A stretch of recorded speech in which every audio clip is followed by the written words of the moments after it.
Hi everyone, my name is Nina and I am the Events and Communications Officer here at the AUC. Welcome to this Green Gown Awards Exchange webinar. The title of this exchange is Not Too Many Irons in the Fire, Creative Approaches to Saving Energy, and it will last approximately 1 hour. The exchange webinar is in the Learning and Teaching Life framework. Thank you all for registering, and thanks also to the team at the London College of Fashion who will be leading today's webinar. So we've just got a little bit of housekeeping to go over now. I'm hoping that everyone can hear me well. For the time being, I've placed all of your microphones on mute to avoid background noise. You will have an opportunity at the end of the webinar to ask questions, so please unmute yourselves during this session by clicking the microphone button to the right-hand side of your name at the top right of the screen. If you don't have a working microphone, please type any questions you have into the on-screen chat box, which can be found in the bottom right-hand corner of your screen. If you have any technical issues at all throughout this webinar, please let me know by posting them into this chat box or by sending me an email, and my email address is nbartlett@eauc.org.uk. This webinar is being recorded and will be uploaded as a resource with all presentations later on today. Please feel free to share these resources with anyone who may be interested. Once the webinar has finished, you will be sent a short survey for us to gain your feedback. Please take a few minutes to complete the survey, as the results will help us to improve our CPD and events. Okay, so that's all from me for now. Thanks again for registering, and I will now pass you over to Victoria, Rachel and Christina from the London College of Fashion.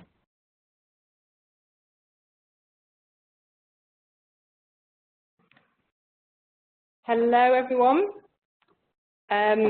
I'm Victoria. I'm the Sustainability Coordinator here at LCF. I've recently taken over. I'm actually on maternity cover for Rosie Willett, who some of you might know. I'm going to briefly talk today about sustainability at LCF, and then I will be passing to Rachel. Hi, I'm Rachel. I'm an embroidery technician here at LCF, and I'm going to speak about the iron timer. So I worked on that with Brookie, who is on maternity leave, and Rosie, who is on maternity leave, and then I'll be handing over to Christina. And hi everyone, my name is Christina Pulekova, and I'm a multimedia artist and a CSM, so Central St. Martin's alumna, and I've made the animation for the project Not Too Many Irons in the Fire, and today I'm going to talk about the process of making this. Okay, so that's that again. Here we go. So just to introduce sustainability at LCF, the college is really genuinely committed to sustainability. It's in our college strategy, and it's embedded or intended to be embedded in everything we do. In terms of sustainability, we group our work under the heading Better Lives. So this is used to encompass everything that we do, all the work that uses fashion as a discipline to try and drive change and improve the way we're living and work towards building a sustainable future. In order to make that happen, we try and make sure that sustainability matches across all the kind of areas of the college, so from curriculum to the actual campus, culture and community. In terms of my role, it's largely focused on the campus area, so operational projects and also some engagement, so working on the culture and community aspects. Historically, LCF has been very good on the curriculum area, so we are home to the Centre for Sustainable Fashion, who conducts world-leading research in this area, and there's also been a lot of work over a number of years embedding sustainability into teaching, teaching and learning and research, and this has been largely led by CSF. However, up until fairly recently, the college was lagging behind somewhat on operational aspects, so all the areas like energy reduction, waste management and procurement had kind of fallen a bit behind, which is why the college decided to create the Sustainability Coordinator role a couple of years ago. So over the last few years, there has been some progress in this area. So one of the big projects that's been happening is green spaces. So there are actual campus gardens at 5 of the different LCF sites, We have 6 sites across London, gardens at 5 of them, including at one of our sites a community allotment garden run by a local group. Some of our other sites we have dye gardens where we grow plants for natural dyes, which is a really nice way to link up operational aspects and the curriculum. And at 4 of our sites we also have bees, so we have our own LCS honey that we produce, which is a nice added bonus. More recently we've also launched a project called Time to Think, which is a staff volunteering scheme. This was trialled this year over summer, and so far 70 hours have been volunteered by various members of staff, doing projects anywhere from knitting, as you can see from the picture, beekeeping and teaching in local schools, amongst other things. Back to the kind of hard operational aspects on recycling. Currently, LCF has the highest recycling rates within UAL, and our best site has an average rate of 65%. So there is still work to be done, but that has improved significantly over the last couple of years. Last year, we also launched War Pit, the reuse programme, and so far that's saved the university around about £6,000 and diverted just under 1,500 kilos of waste from skip. So making a significant improvement, but again, work to be done in that area. Most of what is done at a university level comes under the Meet the Tide banner. So that's the kind of overall comms platform within the university for everything sustainability. So there's a web page and a Twitter feed that we connect into. And alongside that, we run our Green Week activities. So that's, again, all about the awareness raising. LCF generally has quite a varied programme of activities for Green Week, largely led from the curriculum, so different events and activities that link into various courses or research projects that are underway at any given time. And we're currently making plans for next year's Green Week, and hopefully we can connect the campus and curriculum, culture and community aspects within that. And then lastly, the last thing I wanted to mention was our carbon dashboard. So again, this is driven by the university, and it's where all of our utilities data is made publicly available. At the moment, we are working within LCF to try and encourage more staff to actually use this so that they can keep up to date with energy use. And they can also, there's a suggestion form on there for staff to submit ideas. So what we're trying to do is build on the success of the Not Too Many Irons in the Fire project and use that as an example of where staff have driven an energy reduction project. So now onto that project, and I will pass over to Rachel. Okay, so workshops are an integral part of students' education. This is in terms of both the physical workshop environment and a workshop as a teaching and learning session. We've got many different workshops spread across our 6 central London sites, and the workshops contain different sewing machines and construction equipment, plus commonly steam irons for pressing. So in total, we've got over 60 iron and boiler combinations across LCS. These consist of steam irons, boiler units and heated ironing boards. We found that commonly technicians would turn on all the irons and boilers when they arrived in their workshops in the morning. This had become a habit rather than a conscious choice, but it originated from wanting to be prepared for the day and have equipment ready for students as soon as they needed it. And that was something that I did as well. When I started at college, basically got told how to set up the workshop, and that was to turn on all the equipment and turn it off at the end of the day. But an industrial iron takes about 10 minutes to reach usable heat and pressure, so there's a temptation to leave the irons on indefinitely. Usage patterns for irons vary across workshops. For example, in textile areas, there's less consistent use because the samples don't need to be pressed until they've been completed. But there's more usage in garment construction workshops where the seams might need to be pressed flat after each one is stitched. However, we've found through observations that the demand for irons is generally not as constant as has been previously assumed by many people in the workshop.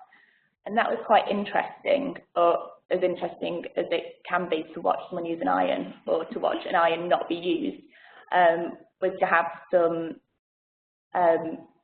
true figures to the actual amount of iron use rather than relying on what people assumed happened.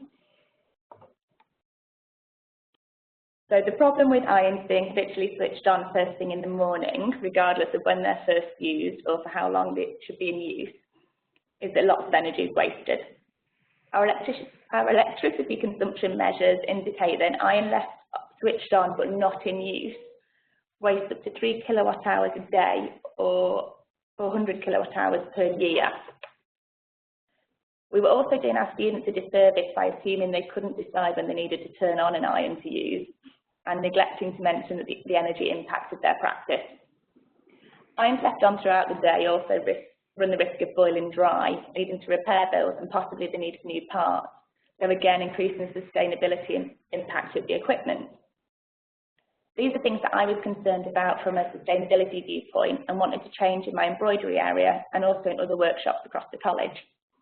At the same time, our health and safety advisor, Brookie, was concerned that irons left on all day posed a health and safety risk, particularly in workshops that don't have a dedicated member of staff or are open late with students working without supervision. There were a variety, well, and still are, a variety of signs pinned up next to irons asking students to remember to turn off the iron at the end of the day and warning of dangers, and some of them have kind of been added to with extra little drawings. Brookie was worried about irons not being switched off at night or the power to the room being turned off but the iron being left on, and that would mean the iron would heat up as soon as the power to the room was turned on by the cleaners the next morning. If the iron had been moved from its heat mat, it would be a fire risk. And irons left on all night are obviously a waste of energy and also a serious fire risk. We wanted to find a solution that would balance different approaches, so for example technology with policy and behaviour. We decided on a plunger-style switch that turns the iron on for 40 minutes, and that's an adjustable time. It was just what we started with. So that'd be on for 40 minutes, and a large red light indicates when the iron's on. A custom-printed LCS-designed ironing board cover communicates that the energy wasted over a week is potentially equivalent to making hundreds of cups of tea. And we successfully developed the design and installed one of these units in an MA workroom. We chose the room as the MA students are left to work unsupervised in the evening, so there's the possibility of the iron being left on overnight. We've been trialling use with the workroom technicians and the 50 MA menswear and womenswear students who have access to the equipment. We've been monitoring use and gathering user feedback, including optimal on time to fine-tune the system. So just to talk about some of the measurements in a bit more detail, Rachel's already mentioned that we'd already calculated that an iron was on average wasting 3 kilowatt hours a day just from being left on when it wasn't needed. That adds up to 400 kilowatts a year. So by installing the timer switch, we can estimate that we've made a saving of around about 200 kilos of CO2 and about 40 pounds. So not in fact, mammoth saving in terms of our utility bills, but actually quite significant in how it can be replicated. On top of that, Rachel mentioned about the potential for reduced maintenance. So there were issues where the continual iron usage was causing problems, and that was costing about £150 a visit just to get them repaired. So we estimate that by installing this timer, that will reduce. Obviously, that's something that we're going to have to measure over the longer term. So over the next year or so, we'll be kind of monitoring whether that's actually the case. Moving forward, we've identified 60 kind of irons and equipment across the college where this could be installed. So in a year, that's looking at 24,000 kilowatt hours saved, 12,000 kilos of CO2 and £2,400. So that's kind of a number that's got a bit more weight behind it. As a step on from that, we now want to look at what potential there might be for other equipment. So fusing presses are one that's been highlighted as particularly energy intensive, and also with the additional health and safety problems that were first identified with the irons. And we're looking for other opportunities to use the same kind of approach. In terms of the cost, the initial project cost just over £1,000, but actually the majority of that cost was in the research and development of the equipment and in the staff time taken to assess the problem and to do the measurements. The actual parts for the timer cost us around about £100. So in terms of the payback, then you're looking at around about 2.5 years. So going forward, if now we've eliminated the initial research cost, we could be looking at quite a short payback for implementing this in future. And that's not including the potential maintenance savings, which we're yet to kind of see. So the ironing board cover material is designed for longevity. It's durable, heat resistant, allows the flow of air and doesn't become waterlogged. So it needs replacing less frequently, placing it at the top of the waste hierarchy. The cover was sublimation printed near the college and collected by public transport, minimising travel miles. We chose sublimation printing because it produces zero wastewater in its application compared to traditional screen printing, which can result in polluted wastewater and ground contamination. And we communicated the energy consumption through the cover rather than using additional resources such as posters. Feedback is that it's a highly replicable solution for all kinds of electrical equipment in workshops, such as fusing and heat presses, as Victoria mentioned. Students receive an induction to understand the system and agree that it's a good way to get the college community thinking about energy saving. Technician Annie Robinson, who manages the workroom where the iron intervention has been made, has said, "This is ideal for all our heating equipment, i.e. irons and fusing presses, as their power consumption is high and they could pose a health and safety risk. We have a multitude of such equipment in the workrooms. When the workrooms are less busy, the iron is no longer left on all day. Today, for instance, it would have been left on for hours longer.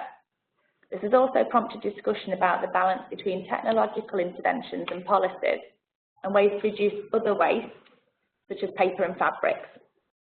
For the fashion design and realisation students, the workroom is an essential, integral part of the curriculum.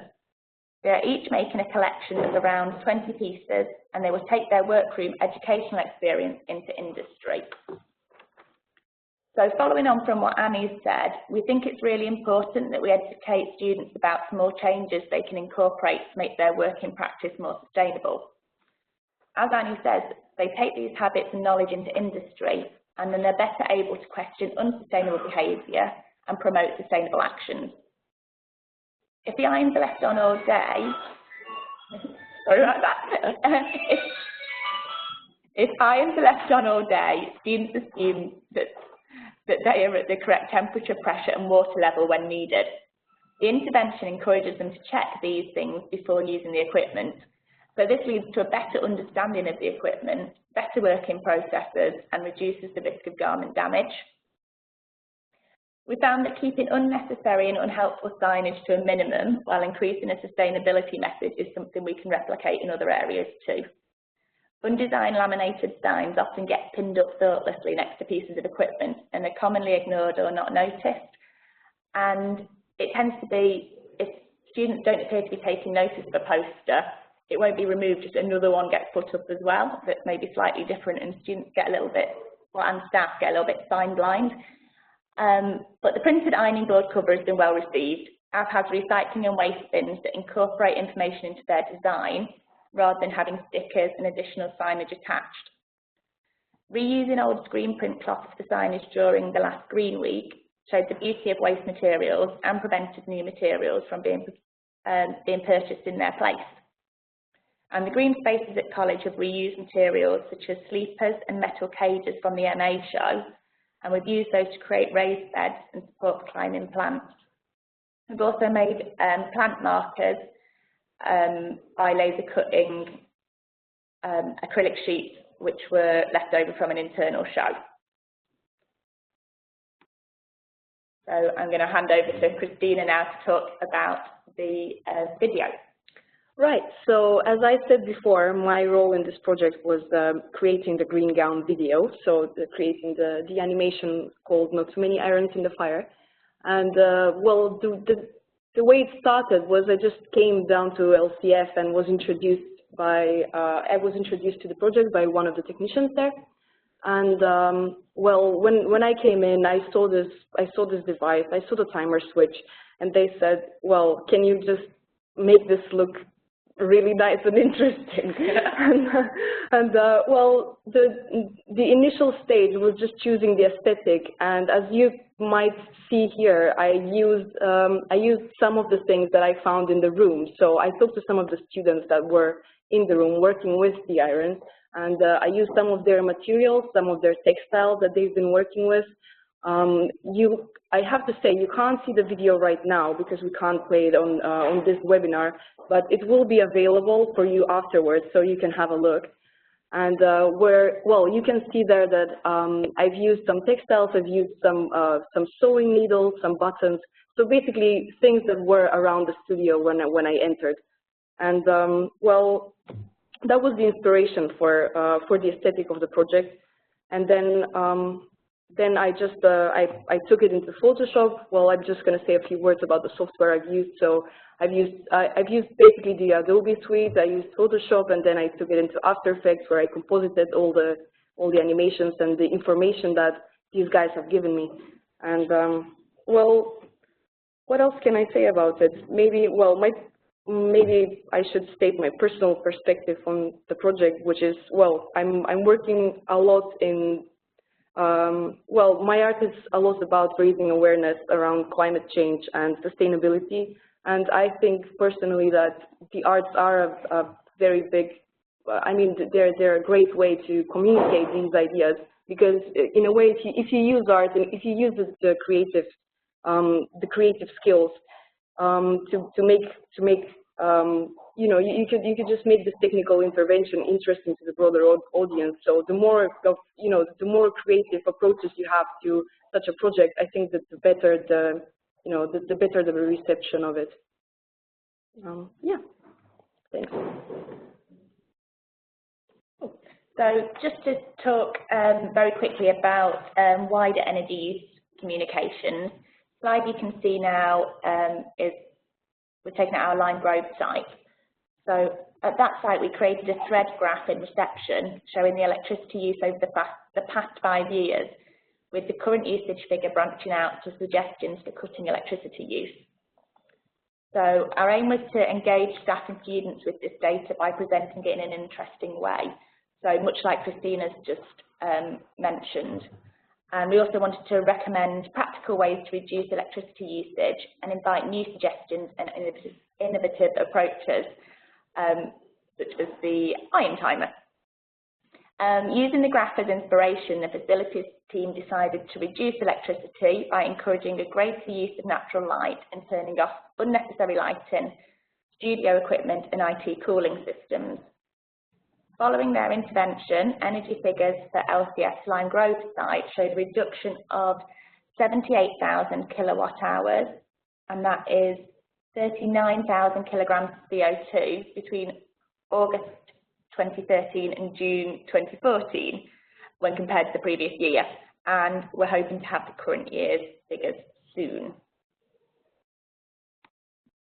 So that's basically it about the specific project. Talking about how we want to go forwards, we have taken this idea and identified other suitable equipment, as I mentioned. So initially focusing specifically on irons and fusing presses and collecting data on how many items there are in workshops across the college, and we've used that to prepare a bid for next year's capital budget. So hopefully we can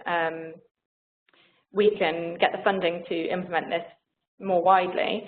We've also engaged with the technicians and staff in the workshops to highlight where there might be other potential equipment, and also encouraging them to look for other opportunities to save energy.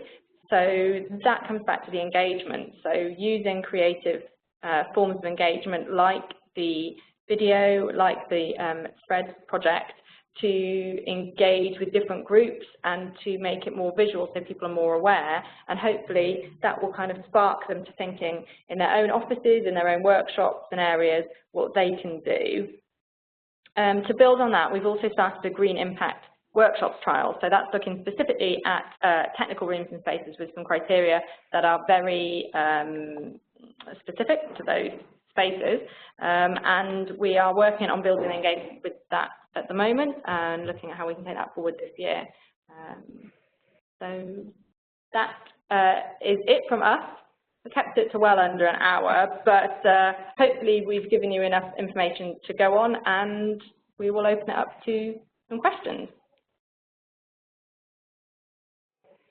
Okay, so if anyone's got any questions, if you want to unmute yourselves using the button on the top right-hand side, then great. If you'd rather just type your question, you can do that in the chat box on the bottom right-hand side of the screen. So we'll just give you a couple of minutes now to have to think about if you want to ask any questions.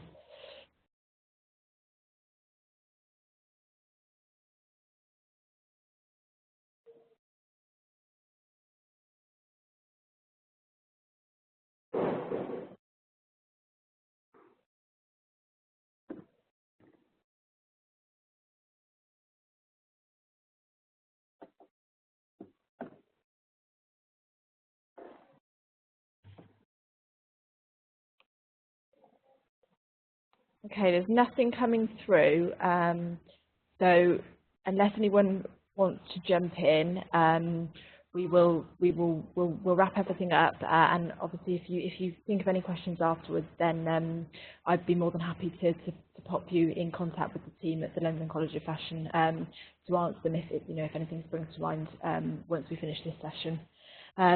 Okay, so thanks again to Victoria, Rachel and Christina for sharing their insights, and as I say, I'll send you a link to the podcast shortly, and thanks again for joining us, everyone.